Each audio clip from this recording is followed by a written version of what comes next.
Good afternoon, students. Our paper for today is Economic History of India in MA Semester 4. We have introduced this paper because this era is of the era of economy actually.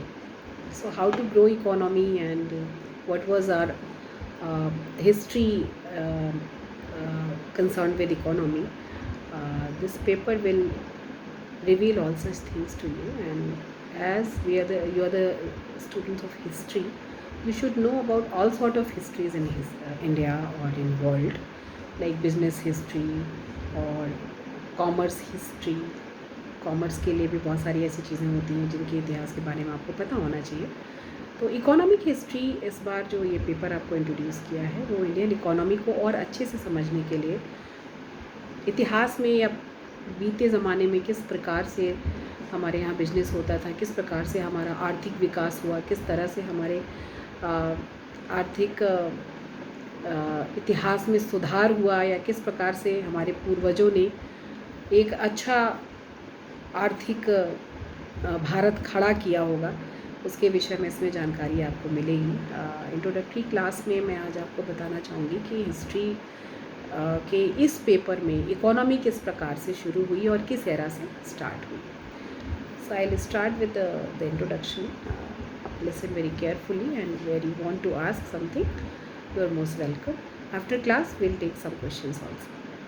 So the economic history of India begins with the Indus Valley civilization, 1300 to 3300 to 1300 BCE. Okay, whose economy appeared to have depended successfully to trade and examples of overseas trade. So the Vedic period saw countable units of precious metal being used for exchange. The term निष्क उस समय का लेन then साधन के लिए एक माध्यम होता था. So the term निष्क appears in this sense in the Rig Veda historically. India was the largest economy in the world for most of the time next 3 millennia. Starting around the first millennia BCE and ending around the beginning of British rule in India. Around 600 BCE, the Mahajanpadas minted punch marked silver coins. उसको punch mark करके एक चांदी का सिक्का बनाते थे. So the period was marked by intensive trade activity and urban development by 300 BCE. So the Mauryan Empire had united most of the Indian subcontinent except Tamilakam,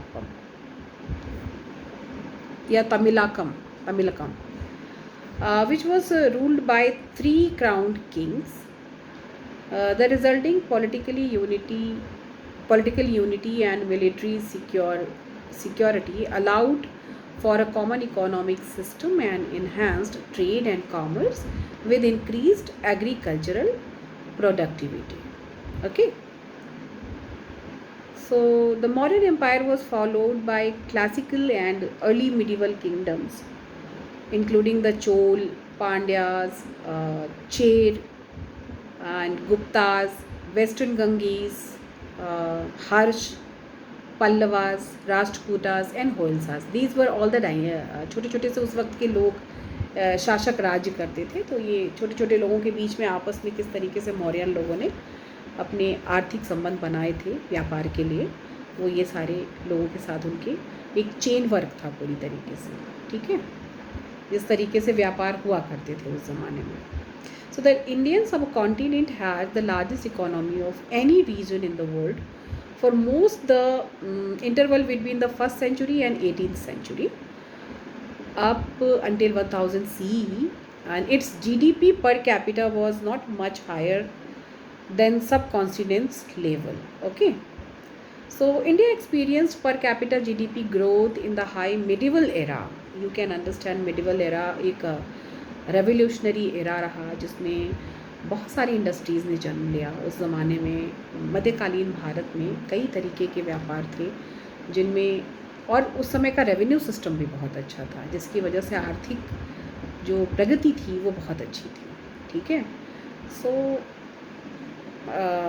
तकरीबन आप ये मान के चलिए कि पर कैपिटा जीडीपी ग्रोथ जो थी वो मिडिवल में 1000 CE के करीब. सो ड्यूरिंग द दिल्ली सल्तनत, जब सल्तनत का कार्यकाल था in the north, and Vijayanagara का एम्पायर जो था वो बहुत समृद्ध माना जाता था. Vijayanagara empire was very famous for business aspects and also they were known for their revenue system. और उसके अलावा उनका स्टेट लेवल का एडमिनिस्ट्रेशन भी उम्दा किस्म का था. विजयनगर उस ज़माने में बहुत प्रसिद्ध इलाका हुआ करता था. और आर्थिक भारत के आर्थिक इतिहास में भी उसका मध्यकालीन भारत में, सल्तनत कालीन भारत में बहुत उच्च स्थान प्राप्त है. This was in south actually. Vijayanagara empire was in south but was not as productive as Ming China until the 16th century. By the late 17th century, most of the Indian subcontinent have been reunited under the Mughal Empire, which became the largest economy and manufacturing power in the world, producing about a quarter of global GDP before fragmenting the being conquered over the next century. है ना. तो the Bengal सूबा that time, सूबा means होता है प्रांत, राज्य. बंगाल का जो सूबा था उस वक़्त उसको सूबा ही बोला जाता था. सो द बंगाल सूबा, द एम्पायर्स वेल्दीएस्ट प्रोविंस, सबसे ज़्यादा. आज आप देखिए बंगाल असम में कितनी गरीबी है, कितनी ज़्यादा गरीबी है. एक ज़माने में बंगाल का जो सूबा था वो बहुत रिच माना जाता था. बंगाल के सूबे पर राज करने के लिए मारकाट होती थी मध्यकालीन भारत में, स्पेशली मुग़ल काल के बाद भी ये चलता रहा. अवध और बंगाल का सूबा जो था वो अपने ज़माने के इकोनॉमी में हाईएस्ट नंबर पे आते थे. ठीक है. हाँ. सो दैट वुड, और उस पर लड़ाई भी बहुत होती थी. आप पढ़ेंगे कई बार, आप उसको देखिएगा, युद्ध जो आप देखेंगे बंगाल के नवाबों के और बाकी लोगों के बीच, तो you will find it out. Empire's wealthiest province was Bengal सूबा. The solely accounted for 40% of Dutch imports outside the west, outside the west के तरफ से जो आते थे, and had an advanced productive agricultural textile manufacturing and ship buildings in the period of proto-industrialization. By the 18th century, the Mysoreans had embarked on an ambitious economic development program that established the kingdom of Mysore as a major economic power. Shiv Ramakrishna analyzing agricultural survey conducted in Mysore by Francis. So these were the things which were miraculous in those period, in those era when we think that okay, हमारे पूर्वजों ने उस ज़माने में क्या किया होगा, उनके पास ऐसी कौन सी जादू की छड़ी रही होगी. लेकिन वो गोल्डन पीरियड था भारत का, जिस टाइम की मैं बात बता रही हूँ, मध्यकालीन भारत में. बिजनेस एडमिनिस्ट्रेशन के बारे में जब आप पढ़ें, मैनेजमेंट के बारे में जब आप पढ़ें, तो आप इस बात को ज़रूर ध्यान में रखिए कि हम 21st सेंचुरी में हैं, लेकिन हम बात 18th सेंचुरी की कर रहे हैं, 17th सेंचुरी की कर रहे हैं, जिस ज़माने में इंडस्ट्रीज़ आनी शुरू हुई थी.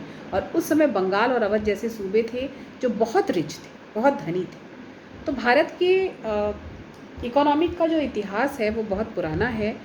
और भारत के इकोनॉमी के इतिहास को अगर हम गंभीरतापूर्वक पढ़ें तो शायद हमें कई सारी गुत्थियाँ सुलझती हुई नज़र आएंगी.